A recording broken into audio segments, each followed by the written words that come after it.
శ్రీ గురుభ్యో నమ. శ్రీకృష్ణ పరబ్రహ్మణే నమ. శ్రీమద్ భాగవత మహాపురాణమునందలి దశమస్కంధములోని పూర్వార్థమునందు 9వ అధ్యాయము ప్రారంభము. శ్రీశుకుడు పలికెను. నందిని ధర్మపత్నియగు యశోద ఒకనాడు తన ఇంటి దాసీలకు వేర్వేరు పనులను అప్పగించి చిన్ని కృష్ణుని కొరకు వెన్నదీయుటకై తానే స్వయముగా పెరుగు చిలకసాగెను. ఇంతవరకును చిన్నారి కన్నయ్య ప్రదర్శించిన బాల్యలీలలను స్మరించుకొంచు వాటికి సంబంధించిన మధుర గీతములను హాయిగా గానం చేయుచు ఆ దేవి పెరుగును మధించుచుండెను. చక్కని కనుబొమ్మల తీరుగల యశోద ఆ పెరుగు చిలుకు సమయమున ఒప్పైన తన కటితటమున మేలైన పట్టువస్త్రమును ధరించిండెను. నడుమునకును నిగనిగలాడు బంగారు వడ్డానమును అలంకరించుకొని ఉండెను. కన్నయ్యపై గల వాత్సల్య ప్రభావమున ఆమె స్తనముల నుండి పాలు స్రవించుచుండెను. ఆమె తన 2 చేతులతో కవ్వపు త్రాడు కొనలను పట్టుకొని అటునిటు లాగుచుండుటచే శరీరమంతయును కంపించిపోవుచుండెను. చేతి కంకణములు మనోజ్ఞముగా ధ్వనించుచుండెను. చెవులు కుండలములు తళుకులేంచుండెను. ముఖమంతయు చెమర్చుచుండెను. కొప్పు ముడితో పాటు సిగలో చెక్కుకొనిన మాలయును జారిపోవచుండెను.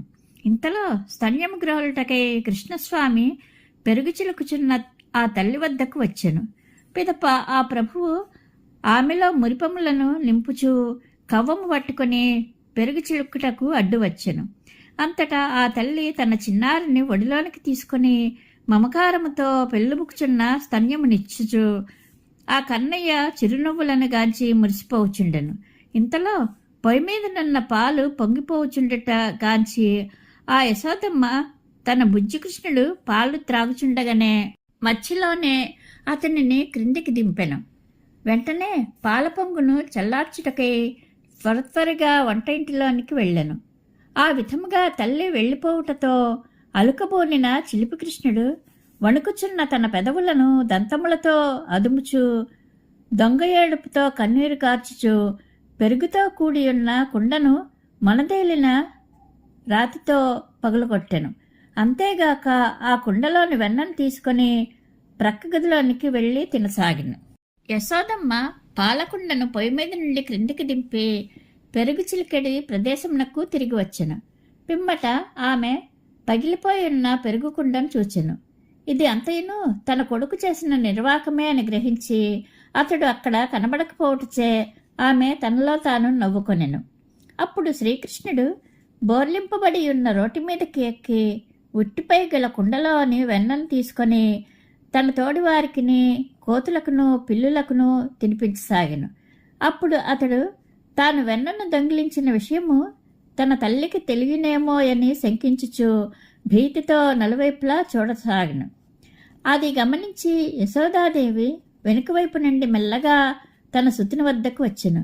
చేతిలో బెత్తమును పట్టుకుని ఉన్న తల్లిని చూచి శ్రీకృష్ణుడు రోటిపై నుండి దిగి భయపడుచున్న వాని వలె త్వరగా పరిగెత్తెను.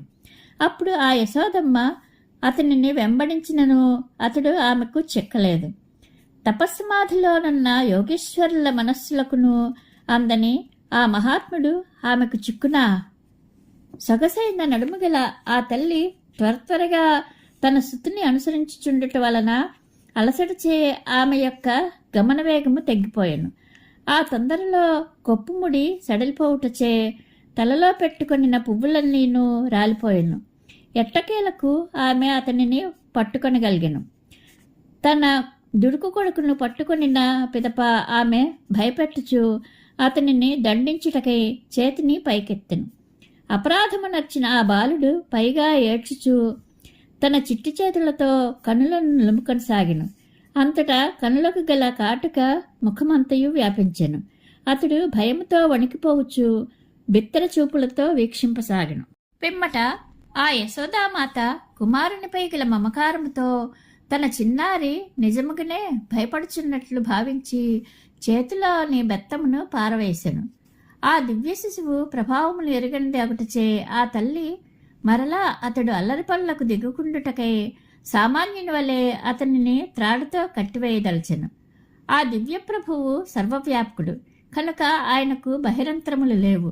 అతడు సృష్టికి పూర్వములందును అనంతరము కూడా శాశ్వతుడై ఉండెను. అతడు జగత్తునకు పూర్వాపరములయందును బాహ్యాంతరములయందును ప్రవర్తించుండును. వేయేళ అతడు జగత్స్వరూపుడు, అవ్యక్తుడు, ఇంద్రియములకు గోచరము కానివాడు, చూచుటకు మనుష్య రూపమున తేజరిల్లుచుండెడివాడు. అట్టి పరమాత్మను తన కుమారునిగా భావించి ఆ యశోదమ్మ అతనిని సాధారణ బాలకుని వలె తలచి త్రాడుతో రోటికి కట్టివేయజూచెను. అప్పుడు యశోదామాత చిలిపి చేష్టలు చేయు తన కుమారుని ఒక త్రాడుతో బంధించుటకై ప్రయత్నించెను. కానీ ఆ త్రాడు 2 అంగుళముల మేర తక్కువ కాగా ఆమె మరి యొక్క త్రాడును దానికి జతపరచెను. అదీను ఆ బుడతడిని బంధించుటకు 2 అంగుళములు తక్కువ ఒకటితో ఆ తల్లి దానికిని మరి యొక్క త్రాడును జోడించెను. ఇట్లు ఎన్నెన్ని త్రాళ్లు కూర్చినను 2 అంగుళముల మేర తక్కువ అగుచునే ఉండెను. ఈ విధంగా ఇంటిలో గల అన్ని త్రాళ్లను తెచ్చి ముడివేసినను ఆ స్వామిని బంధింపలేకపోయెను. ఆమె పరిస్థితిని చూసి గోపికలందరూ ముసిముసి నవ్వులు నవ్వసాగిరి. అంతటా యశోదయు నవ్వుకొనుచు ఆశ్చర్యమునకు లోనయ్యెను. ముజ్జగములను తనలో నిలుపుకొనిన ఆ బుజ్జిబొజ్జను కట్టివేయుటకు ఎవరికి తరమగును? అంతటా శ్రీకృష్ణుడు తనను త్రాడుతో బంధించుటకై ప్రయాసపడుచున్న తన తల్లిని చూచెను. ఆమె ఒళ్లంతయు చెమట బిందువులతో తడిసిపోవచుండెను. ఆమె కొప్పు ముడివీడి అందలి పూలమాలలు జారిపోవచుండెను. అప్పుడు ఆ స్వామి తన తల్లిపై జాలిపడుచు స్వయముగా కట్టుబడెను. మహారాజా, శ్రీకృష్ణ పరమాత్మ పరమ స్వతంత్రుడు. బ్రహ్మ, శివుడు, ఇంద్రుడు మొదలగు దేవతలతో కూడిన ఈ జగత్తు అంతయును ఆయన వశములో నుండును. అయినను యశోదమ్మకు కట్టుబడి స్వతంత్రుడైన ఆ స్వామి తాను భక్తపరాధీనుడను అని తన భక్తపరాధీనతను లోకములకు వెల్లడించెను. కైలాసనాథుడైన పరమశివుడు శ్రీహరికి పరమమిత్రుడు. నిత్యానపాయిని అయిన లక్ష్మీదేవి ఆ ప్రభు యొక్క అర్ధాంగి. సృష్టికర్త అయిన బ్రహ్మదేవుడు ఆయన తనయుడు. వారెవ్వరినూ నోచుకొనని రీతిగా గోపాంగని అయిన యశోదమ్మ ఆ సర్వేశ్వరుని అనుగ్రహమునకు పాత్రురాలయ్యను. ఆ తల్లి ఎంతటి ధన్యురాలో కదా! గోపికానందనుడైన శ్రీకృష్ణుడు అనన్య భక్తులకు సుఖముగా లభించినట్లు తత్వజ్ఞానులకు గాని, పరమమునులకు గాని, మహాదాతలకు గాని, దేహాభిమానులైన కర్మయోగులకు గాని, ఉత్తమోత్తములైన యోగీశ్వరులకు గాని లభ్యుడు కాడు. రోటికి బంధింపబడి ఉన్న శ్రీకృష్ణ ప్రభువు తన తల్లి గృహకృత్యములలో మునిగి ఉండుట గమనించెను. పిదప ఆ స్వామి మధ్య చెట్ల రూపములోనున్న కుబేరుని పుత్రులకు యక్షులను చూచెను. నలకూబరుడు, మణిగ్రీవుడు అని పేర్లు గల ఈ యక్షకుమారులు ధనబలము వలననో సౌందర్యాతిశయము చేతనో మదించిన వారై పూర్వము నారదుని శాపములకు గురి అయి మధ్యవృక్షములుగా ఇచ్చట పడియుండరి. వారిని శాప విముక్తులను చేయుటకై ఆ స్వామి తన దయాదృష్టిని వాటిపై ప్రసరింపజేసెను. అయితే శ్రీమద్భాగవత మహాపురాణమునందలి దశమస్కంధములోని పూర్వార్థమునందు 9వ అధ్యాయము సంపూర్ణము.